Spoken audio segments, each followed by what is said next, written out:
नमस्कार दोस्तों, मैं फिर हाजिर हूँ एक और वीडियो लेकर। आज के वीडियो में हम चर्चा करेंगे झारखंड के राजनीति के बारे में। झारखंड में नवंबर महीने में विधानसभा चुनाव होने वाले हैं और इस चुनाव में वोटर्स को लुभाने के लिए झारखंड के दो प्रमुख पार्टियां झारखंड मुक्ति मोर्चा और भारतीय जनता पार्टी अव्वल दर्जे की घटिया राजनीति कर रहे हैं। वोटर्स को लुभाने के लिए, खासकर महिला वोटर्स को लुभाने के लिए मुफ्त में मासिक राशि देने के लिए योजनाओं की घोषणा कर दी है। सिर्फ घोषणा ही नहीं, दोनों ही पार्टी के कार्यकर्ताओं द्वारा फॉर्म तक भराया जा रहा है। झारखंड मुक्ति मोर्चा सरकार के पूरे 5 साल बीत गए। 5 साल में सरकार ने कुछ खास नहीं कर पाया, तो चुनाव को देखते हुए हेमंत सरकार ने मैया सम्मान योजना लागू कर महिला वोटर्स को टारगेट किया। वहीं भारतीय जनता पार्टी ने आगामी चुनाव में महिला वोटर्स को लुभाने के लिए गोगो दीदी योजना स्कीम की घोषणा कर दी और भारतीय जनता पार्टी कार्यकर्ताओं द्वारा फॉर्म भी भराया जाने लगा। इस योजना के तहत महिलाओं को हर माह 2100 रुपये देने का प्रावधान रखा गया। इस योजना को देखते हुए हेमंत सरकार ने सूचना एवं जनसंपर्क विभाग द्वारा नोटिस निकलवाकर इसे बंद कराने की कोशिश की।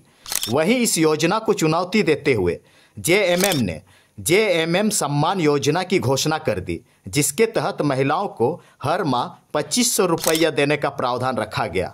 अब बीजेपी वाले चुनाव आयोग में इसकी शिकायत लेकर पहुंच गए हैं। दोस्तों, झारखंड में ये चल क्या रहा है? जेएमएम और बीजेपी दोनों ही पार्टियां झारखंड के जनता को बेवकूफ़ समझते हैं क्या, या वाकई में हम झारखंड के जनता बेवकूफ़ हैं? झारखंड के जनता ने दोनों ही पार्टियों को सरकार चलाने के लिए मौका दिया। वर्तमान में हेमंत सरकार के पूर्व बीजेपी की रघुवर दास की सरकार थी। झारखंड की जनता जानती है कि पूरे 5 साल में बीजेपी की बहुमत की सरकार होने के बावजूद भी बीजेपी ने कुछ नहीं किया। हाँ, मोमेंटम झारखंड के नाम पर राज्य के कई 100 करोड़ रुपये खर्च करके हवा में हाथी जरूर उड़ाए। एमओयू के बहाने झारखंड के अरबों रुपये के लैंड बैंक विदेशी कंपनियों को उद्योग धंधे लगाने के नाम पर मुहैया कराने की कोशिश की, लेकिन कितने उद्योग धंधे लगे झारखंड वासियों से छुपी नहीं है। वहीं जनता ने इसके बाद जेएमएम और सहयोगी पार्टी कांग्रेस को भी मौका दिया, जिसमें हेमंत सोरेन मुख्यमंत्री बने। इन्होंने भी पूरे 5 साल पूरे कर लिए हैं, लेकिन उपलब्धि के नाम पर ठन ठन गोपाल। कई महत्वाकांक्षी योजनाएं लागू की गई, लेकिन सारी योजनाएं सिर्फ घोषणा भर ही हैं। अबुआ आवास योजना लागू किए हुए 1.5 साल होने जा रहे हैं, लेकिन पहली फेज के ही पूरे किस्त सरकार ने अब तक नहीं दे पाई है।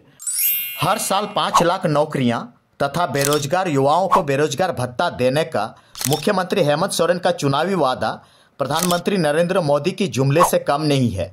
वैकेंसी रहने के बावजूद भी नियुक्तियां नहीं ले पाई। हाल में आयोजित जेएसएससी सीजीएल की परीक्षा में पेपर लीक स्कैम से अभी झारखंड के युवा जूझ रहे हैं। छिटपुट 1-2 नियुक्तियां भी हुई तो वो पूर्व की नियुक्तियां थी जो कोर्ट में फंसी थी, जो जजमेंट आने के बाद नियुक्तियां देनी पड़ी। अन्यथा हेमंत सरकार के पास भी इन 5 साल में उपलब्धि के नाम पर, या यूँ कहें बड़ी उम्मीद के साथ जनता ने हेमंत सोरेन पर भरोसा किया था, वो भी ठगी हुई महसूस कर रहे हैं। सिर्फ योजनाएं लागू करने से कुछ नहीं होता है, उसे सुचारू रूप से चलाने में सरकार पूरी तरह से विफल रही है। अब महिला वोटर्स को लुभाने के लिए चुनाव के महज 2-3 महीने पहले मैया सम्मान योजना लाया गया है, जिसमें हर महीने 50 लाख महिलाओं को 1000 रुपये देने का स्कीम है। मैं सरकार से पूछना चाहता हूं कि इस 1000 रुपये से महिलाओं का कितना भला होने वाला है? क्या महिलाओं का जीवन स्तर सुधर जाएगा? और तो और हर महीने जो राज्य पर इस मुफ्त के आवंटन से राज्य में 450 करोड़ रुपये का जो अतिरिक्त भार आएगा, वो आप कहां से लाएंगे? तो प्यारे झारखंड वासियों, मैं आपसे पूछता हूं, कब तक हम इन नेताओं के प्रलोभन और झांसे में आते रहेंगे? इस बार जब कोई विधायक या प्रत्याशी चुनाव प्रचार करने आए तो उसे 5 साल का हिसाब जरूर मांगिए। जागरूक बनिए। इस मुफ्त के स्कीमों से झारखंड का विकास नहीं होने वाला है। चंद रुपये योजना के नाम पर मिल जाने से आपका जीवन स्तर नहीं सुधरने वाला है। हाँ, मुफ्त के स्कीम चलाने से बेहतर है सरकार बुनियादी जरूरतों जैसे शिक्षा, स्वास्थ्य सुविधाओं को बेहतर करे। कितने हॉस्पिटल में डॉक्टरों और कर्मचारियों की कमी है, उनको बहाल करे ताकि हर गरीबों को मुफ्त में अच्छी इलाज की सुविधा मिल सके। कमीशन खोरी के नाम पर सरकार ने झारखंड में हॉस्पिटल के नाम पर बड़ी बड़ी बिल्डिंगें बना रखी है। वहां पर डॉक्टरों और चिकित्सा कर्मियों को बहाल करें। इससे लोगों को रोजगार भी मिलेगा, साथ ही हर व्यक्ति को अच्छी चिकित्सा की सुविधा भी मिलेगी। इन सब मुद्दों पर पार्टी प्रत्याशियों से सवाल जरूर करिए, जागरूक बनिए। चंद पैसों के लिए अपना कीमती वोट मत बेचिए, नहीं तो इसका खामियाजा हमारे अगले पीढ़ी को भुगतना पड़ेगा।